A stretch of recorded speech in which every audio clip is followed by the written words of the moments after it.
for by the government for the rest of your life? Anybody? Not many. Nobody.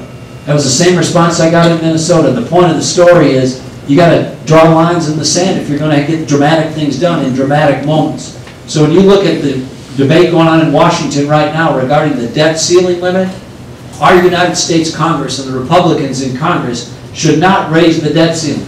They should force President Obama and the Democrats to either cut it or shut it. And that's the kind of attitude we have if we're going to get this done. Now, Jim DeMint, Senator from South Carolina, I signed up on his pledge and said, look, we shouldn't raise the debt ceiling. But if we're going to make progress on these issues, we need some other things. We need a constitutional amendment to balance the budget. We need to set real spending targets tied to GDP. We need to make sure that we have real immediate cuts, because what I just described is going to take a while. And this is more urgent than most people realize. You mentioned the spending in Washington, D.C., and the amount of money that goes out the door. Look, think about this. They're spending $40,000 a second they don't have. If we're here an hour tonight, that's $144 million an hour that they're spending that they don't have.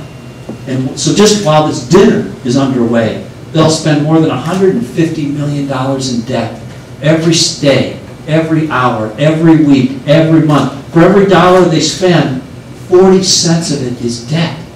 They don't have it. It is a world-class Ponzi scheme. If they were doing this in the private sector, they'd be indicted and jailed. It is not just irresponsible. It is not just reckless. It is immoral to pass this much debt onto our children and our grandchildren, and it is immoral to turn over this much of America's place in the world to places like China, who buy our debt and now have their hands on one of the linchpins to our economy. We have to stop it.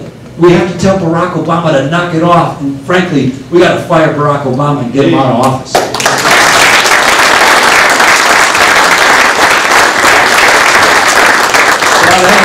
With him, and I know you had it too. So as we go forward, here's a couple of things we got to do. Number one, we got to get the private sector economy growing again. And this isn't about the government growing. This is about the private sector. Real jobs in a real private economy growing. Barack Obama wants to take things from the private sector and bring them into government. I want to take things from government and put them into the private sector.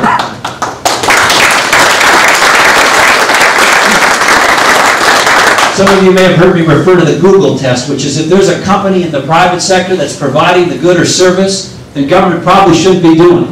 Now, obviously, we've got to use some common sense on how we apply that to things like the military and the like. But the issue here is Barack Obama doesn't have an economic plan. All he's got is a campaign plan.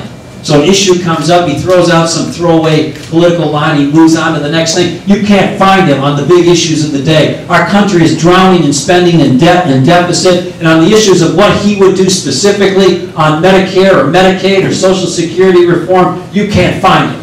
The President of the United States should lead. We should have to rely on the great congressman from Wisconsin, Paul Ryan, to chart a course and put the markers on the table. When you're the President of the United States, you should lead, and Barack Obama cannot be found on most of the big issues of the day.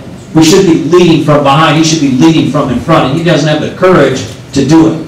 We got to say, Mr. President, if you want to continue to lead this country for the rest of your current and now last term, come on forward and have the courage and the dedication and the fortitude to put specific solutions on the table to the real and big challenges of this country. What do we got to do to get the economy moving? Let's just listen to the people who grow it. The people who want to start businesses, grow businesses, provide jobs. They all say the same thing every day across this country, every sector, every state, every part of the economy. They say this: get the government off my back.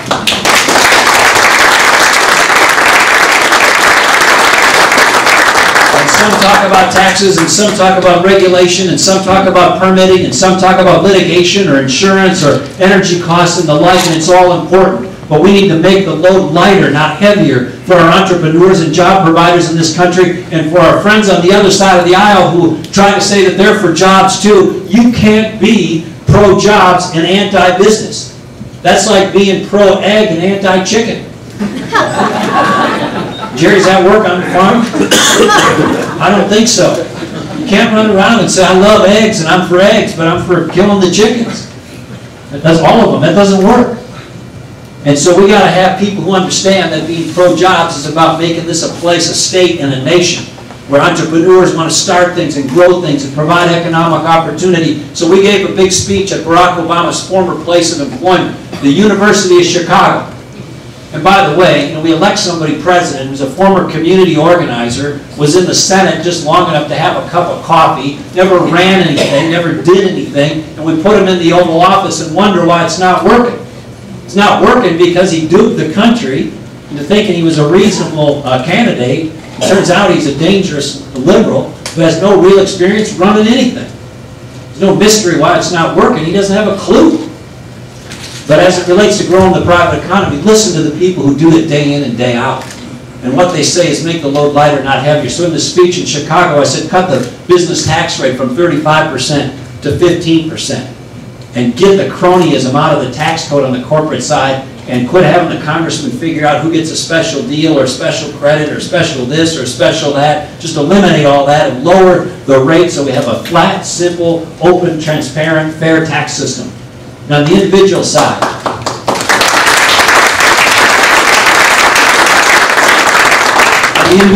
take those tax rates from 6 down to 2, and then allow businesses to figure out whether they want to be in the individual system or the corporate system, which rate they want to be in. Eliminate the taxation on capital gains, dividends, interest, the estate tax. These are the kinds of things that will get the economy going again. And by the way, there's some other things we had to do that we outlined in the speech, and they include these.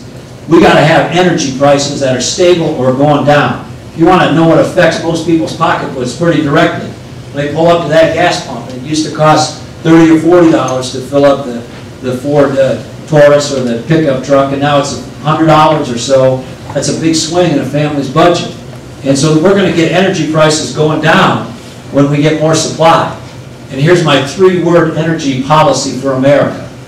More American energy.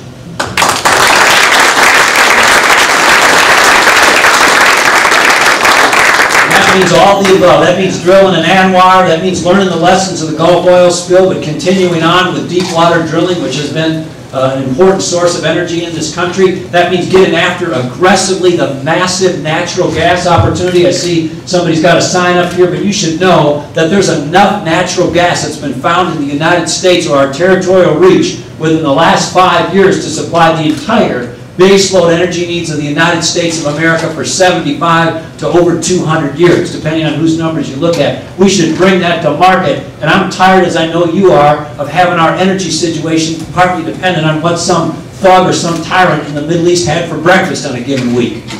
Let's take control of our energy future, and let's make it American, and make sure we have supply that makes it affordable and available and reliable to our country.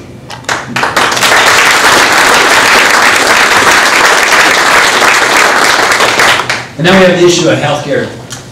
Barack Obama stood in Iowa, as I mentioned earlier, I think on the night of the Iowa caucuses in 2008. He said, I promise we'll fix this thing. We'll work with Republicans. He was opposed to the individual mandate. He said he'd focus on cost containment. And he made it worse, and he did what liberals always do. He dragged the problem into Washington, D.C. He created a top-down command and control system. He's going to give us few or limited and maybe eventually one option. He's going to regulate it. He's going to staff it with government employees and bureaucrats. And then he's going to tax everyone in this room and your ancestors or your children and your grandchildren to pay for it, and the system will be broke within 15 years. It's the exact wrong thing to do.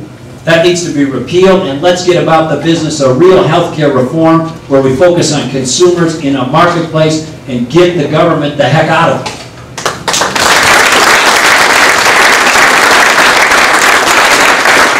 We did this in Minnesota and it works. And I want to just give you one last thing on the spending side. In addition to growing the economy, growing our way out of the problem, we also are going to have to reduce spending. They take in $2.2 trillion a year, the federal government, roughly. And they spent $3.7 trillion. $1.5 trillion deficit last year, $1.5 trillion deficit this year, $1 trillion deficits as far as the eye can see. Like I said, it's a Ponzi scheme. And if they were in the private sector, they'd be indicted, should be indicted.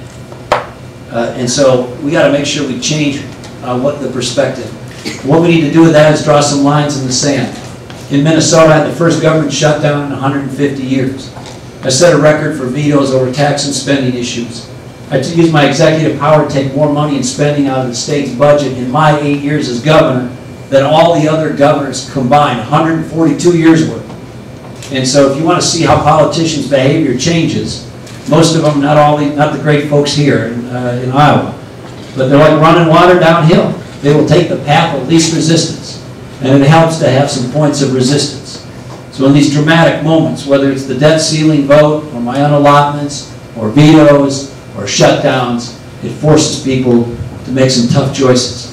And we're at that point now for the country. So I want to encourage you to encourage your members of Congress, and you got some great ones here in Iowa, to stand strong and get this thing done. But I can tell you the way forward is going to require the next president to do some very difficult things. You better be the kind of person who's got the experience and the judgment and the ability to get things done in a difficult environment, and maybe be unpopular for a while, and put your head down and plow forward and get it done. And I'll just close with that, because I know we want to get on to a few questions and answers. But I want to encourage Iowa to continue your vaunted and elevated status in picking the next president. You're not only the first caucus in the country, but people really look to what happens here as a bellwether. And we want to make sure that the person that Iowa puts forward in this race is not just interesting in that moment, but it's somebody who can become the nominee, can defeat Barack Obama, and serve at a historically important level and be President of the United States. And I know that you'll do a good job in picking that candidate. But we need to make sure that we make sure the system reflects somebody who can actually be the nominee and be president. And I encourage you to come to that Ames straw poll on August 13th. It's a Saturday. I know it's in the summertime. It's not easy necessarily to get there, but if you'd sign up and support our effort, it would help us a great deal. And we got some cards. Jeremy or others are on the table. If you sign up and let us know who you are, we can get you all the information and help you with the logistics. But none of this for Iowa or the country is going to be easy. But we can do this. You know, if security were easy, everybody around the world would be secure. And if prosperity were easy, everybody around the world would be prosperous. But they're not. And if freedom were easy, everybody around the world would be free. And sometimes people think, well, freedom can only be challenged by these outside forces. Well, that's certainly true, and we better be vigilant about that as well. But it also can happen when government creeps into our lives and makes it so heavy, so difficult, so slow, or takes over more and more and more of what was reserved for family or community or neighborhood or church or entrepreneurs or private markets, that pretty soon the footprint, the weight of government not only grows their budget, not only grows their footprint, but it stifles the American spirit. And when we reach that point, we've got a very different country, and we're not there yet. I travel this country, and the optimism and hope and strength of the American people is alive in Iowa. It's alive and well across the country. But we need leaders who understand the way forward is not more government, it's more freedom. You get it, I get it. Now we need to go out and convince the others that our cause is just and the goal is worthy and right. And we can do this and get this country back on track. I hope you'll join our cause. Thanks for listening. I'll be happy to take your questions.